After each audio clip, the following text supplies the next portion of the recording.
Shirley Babcock is known throughout the North for her gorgeous artwork, and she's here in studio to share where the inspiration comes from with her painting. Shirley, it is so wonderful to see you. Hello. Now, you have brought some gorgeous, gorgeous work today. The one thing that really fascinates me about you is you actually started your art later in life. Yes, I was my career was an IT professional, and Sorry, what? computers and servers and firewalls and all that kind of computer Kind jargon. of like the far opposite to what I would think an artistic mind would do. Yes. Okay. And it can be very stressful and demanding. So in 2005, I started painting as a hobby to relax. And I continued working and just kept painting. And then I started researching more about the culture and the native art. And I just kept going from there. That's so neat. So when you actually were starting out, were you using acrylics? Because that's kind of your main medium at this point, right? Yes, I have tried watercolors and oils, but I find acrylic works best for me. Okay, so what did that experimentation journey look like? Did you kind of just try a little bit of everything at the beginning? Yes, but the oils took too long to dry, and I couldn't blend it as well, and the watercolors wasn't bright enough for me, and acrylics I find very easy to paint with. Say, I love acrylics. So like you said, it's that bright vibrancy that we know and love. And you actually paint on so many different mediums. So how did you kind of decide that you wanted to just explore all over the place? Well, I started on little blocks and did picture frames, and I'd paint on anything I could find, piece of wood and canvases. Drums became popular recently, and yeah, that's. Well, and I say your drums were actually, that was the first thing I think I saw that you had done, and I mean they're gorgeous. Now I want to talk kind of through each of the pieces that you've brought here, because everything's a little bit different. So can we start with this beautiful eagle beside you? This one I just painted in the last 4 days. Oh, really? And I've got the inspiration from photographer Anne Spears, and this is her version, of course with permission. And then this one I started on behind this. Well, here, before we get there, I just want to hear a little bit more about this guy first. So, like you said, you've actually got your inspiration from photography. Now, is that something typical for you to do? Just look to photos? Recently, I started with the wildlife photographers because I love the wildlife. And to me, the eagle's always been one of my favorites.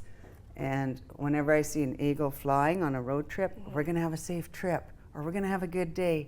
And then my husband would go, "That's a crow." You're like, "No, it's all about what I'm thinking." It's funny. I actually saw. I'd never seen a bald eagle like in the wild in person before, and I was just paddling. It was down at Babcock Lake last week, and there was an eagle just flew over, and it was the same thing. And I just kind of followed around, and I watched it, and it watched me, and they're beautiful birds. Nice. So I would tell my husband, no, that the eagle couldn't make it today, and sent the crow as a messenger. Oh. So we're still gonna have a good day and a safe trip. Love that. Okay, so got this. And now, is this a local photographer as well? Yes, she's in Prince George too. That's amazing. Okay, now let's talk about the drum, because I already said the drums are so beautiful that you make, and I think this one has a really unique design. So can we bring it over here so we can show it off a little bit? Yeah. So that one was a fellow I met, and he's from Switzerland, and him and his spouse came to do research on the murdered Indigenous women and children. Okay. And while they were here, they fell in love with the mountain ash. So he asked me to paint mountain ash on a drum for him. Oh, so this is a special commissioned art. Yes. Oh, perfect. Now, do you do that a lot for people? Mostly I'd rather just paint it and then they buy it, because then I'm too worried of what they're going to think, what they're expecting, instead of me just painting it. Well, the thing is, you're probably going to create something that's beautiful that everybody's going to want anyways, and I feel like it inhibits the flow of creativity if you're stuck having to do a certain thing. Yes, a commissioned one I find harder. Okay. No, so this is gorgeous. Now, in terms of your drums themselves, when did you start using the drum as a medium? Probably 3 or 4 years ago, I guess. Oh, okay, Yeah. so still fairly recently. Yeah, and how is it different than painting on canvas, or is it kind of similar?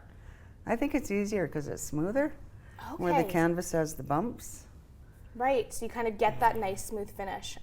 Now, I know that you said this is a commission piece. Now, typically, what are some of the features that you would do on a drum?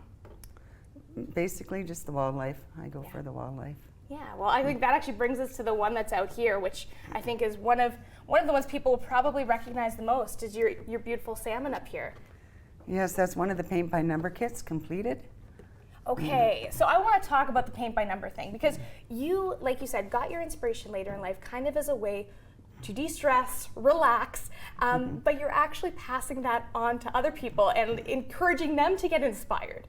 Yes, it's very calming, relaxing. I do some classes online with eBus students. Okay. And the kits get sent out to the various locations in BC. And then I Zoom whatever software they use and do classes with them. And adults paint them also. The reason I went for that is because even as a child I loved coloring books. Even when I was an adult, I'd get coloring books for gifts. And I thought someday I want to make a coloring book, which I'm making out of the paint by number kits. Yeah, so we look at these actually paint by number kits. I see you've actually created them off of, again, this beautiful photography. So let's talk about this one. My family has always loved bears. So we've got this beautiful picture here. That's Janet Brown photography, and I call it cub paws, but my friends call it bear butt. Bear butt. I can see why. I definitely do. So this one's so neat though, but you already provide everything that they need in the kits. Yes, the paint pot trays and the brushes, a little instruction manual. It's mounted on a backing and my artist bio and information. Oh, so this is a really good way for people to really kind of start to get into their artwork. Yes. Yeah, yes. You've made it really easy for them. Okay, let's take a look at this other guy here. This one looks a little bit more intricate, I'm not sure. Okay, so this is our beautiful moose. What can you tell me about the moose? That's another local photographer, okay. Eric Seaman. Okay. And I just fell in love with that picture, so I asked him if I could paint it. And yeah. Most of my paintings I'm turning into paint by number kits. Okay.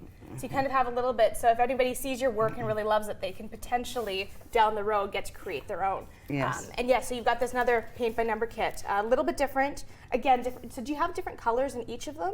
Yes. Yeah. Some are just red and black. I have simple ones for younger kids. I have more complex ones, depending on what they want. Yeah. Now, what do you hope that people get out of actually picking up a paintbrush and just starting to play?